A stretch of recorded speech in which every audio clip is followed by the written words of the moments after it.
छठ माता का गाथा सुनने से मन का बहुत शांति मिलता है। जिस परिवार में किसी को अगर दुख तकलीफ हो जाता है तो छठ माता का उस समय उन्हीं पर ध्यान जाता है।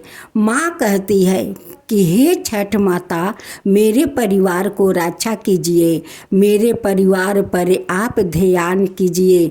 हे माता, मेरे परिवार को रक्षा कीजिए। जब माँ पर दुख तकलीफ आते हैं तो वो माँ अपना परिवार के लिए छठ माँ को याद करती है। यहाँ तक कि एक माँ अपना परिवार के लिए छठ माँ को मानत मांग लेती है कि हे माँ, अगर हमारा परिवार ठीक हो जाएगा तो आपका श्रद्धा पूर्वक व्रत करेंगे। छठ माता का गाथा जरूर सुनना चाहिए, क्योंकि गाथा सुनने से बहुत मन का शांति मिलता है। अब हम लोग छठ माता का गाथा सुनते हैं। छठ माता की जय हो, छठ माता की जय हो। एक गांव में एक पति पत्नी रहा करते थे। उनकी एक ही बेटा था, लेकिन वो लोग बहुत गरीब थे, बहुत गरीब। उनके पति जो काम करते थे उससे उनकी संसार नहीं चलता था।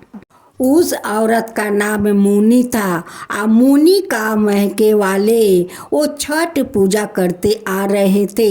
उस लिए मुनी चैती छठ वो करते आ रही थी, क्योंकि उनकी नैहर का परंपरा चला आ रहा था।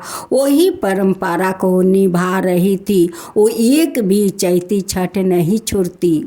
मुनि का संसार बहुत तकलीफ से चल रहे थे।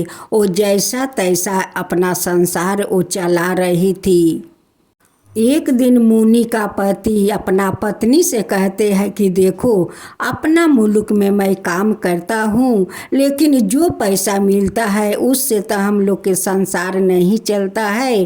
देखो, मैं परदेश जाऊँगा, वहाँ पर शायद मेरा ज़्यादा पैसा मिल जाए तो मैं एक बार कमा कर साल में एक बार आऊँगी और तुम धाम धूम से चैत छठ करना।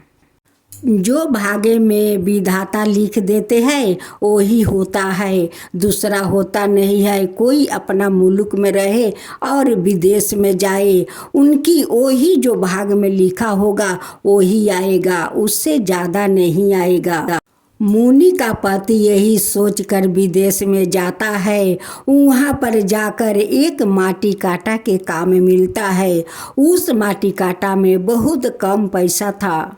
उस माटी काटा में हिसाब से पैसा मिलता था। वो भी जब तक महीना नहीं लगता तब तक पैसा नहीं मिलता। जो वो लोग बाकिर साकिर खाते पीते वो महीना उठाकर उसी में भर देते थे, लेकिन हाथ में पैसा नहीं बचता। मुनि अपना पड़ोसिन से बोलती कि मेरे पति तो परदेश गए हैं, आगे साल कमाकर बहुत सारे पैसा ले आएंगे तो मैं छठ माता को धाम धूम से पूजा करूंगी। उधर मुनि का पति सोच रहे थे कि जिस तकलीफ के लिए मैं परदेश में आया कि यहाँ पर कुछ ज़्यादा पैसा मिल जाएगा तो महीने महीने अपना घर में पैसा बैठाऊंगी और मैं भी यहाँ कुछ खर्चा करूंगी। लेकिन नसीब का लिखा तो कोई नहीं मिटा सकता है। यहाँ पर आकर वही भी हालत है। देखते देखते एक साल बीत गया, फिर चैत महीना आ गया। इधर मुनि बहुत खुश है। अपना पड़ोसिन से कहती है कि इस बार मैं अच्छा साड़ी लूँगी अपना पति के लिए, अपने बच्चे के लिए। इस बार तो मेरे पति ज़्यादा पैसा कमा कर लाएंगे। वो परदेश में तो बहुत सारा पैसा मिलता है। लेकिन उनकी पति तो आए नहीं। अब मुनि क्या करती? पान फूल लेकर छठ माता का वो जल में खड़ा हो जाती है। कहती है कि माँ, मेरे पति तो परदेश गए थे, लेकिन छठ में तो नहीं आया, मैं क्या करूँ? आपका यही पान फूल देती हूँ, इसी पान फूल को आप स्वीकार कर लो। मुनि जैसे अर्घ देकर अपना घर लौटती है, वैसे ही उनकी घर में साक्षात छठी मैया उन्हें दर्शन देती है। छठ माता कहती है कि बेटी, तू तू इतना तकलीफ करती है लेकिन मेरा व्रत कभी नहीं छोड़ती है।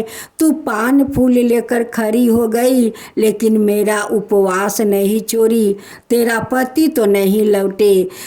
तू जानती है कि मेरे पति परदेश गए हैं तो बहुत सारा पैसा लेकर आएंगे। वो भी वहाँ तकलीफ करता है बेटी, वो भी वहाँ तकलीफ करता है। जो पैसा यहाँ पर कमाता था वही पैसा वहाँ पर उन्हें मिलता है बेटी। जो नसीब में लिखा होता है आज जितना दिन लिखा होता है उतना दिन होकर ही रहता है बेटी। मुनि छठ माता का पैर पकड़ लेती है और रोने लगती है कि माता मैं क्या करूं, आप बताइए, मेरा पति तो परदेश से नहीं आया। माँ कहती है कि बेटी तू चिंता मत कर, तेरा पति तो आ जाएगा लेकिन अब तेरा कोई तकलीफ नहीं होगा। माँ छठी मुनि का श्रद्धा भक्ति देखकर उनकी घर में धन के बरसात कर देती है। छठ माता मुनि को आशीर्वाद देकर जाती है, कहती है कि बेटी ये धन अब तेरा कभी ख़त्म नहीं होगा और तेरा दुख तकलीफ सहना नहीं पड़ेगा। उन्हें आशीर्वाद देकर अंतर ध्यान हो जाती है। थोड़ा देरी के बाद उनकी पति घर में आते हैं। धन दौलत देखकर बहुत अचकित में पड़ जाते हैं। कहते हैं कि इतना सारा धन घर में कहाँ से आया। मुनि कहती है कि ये तो छठ माता का कृपा है, वो खुद साक्षात मेरे घर में आई थी। इतना सारा धन के बरसात करके वो अंतर ध्यान हो गई।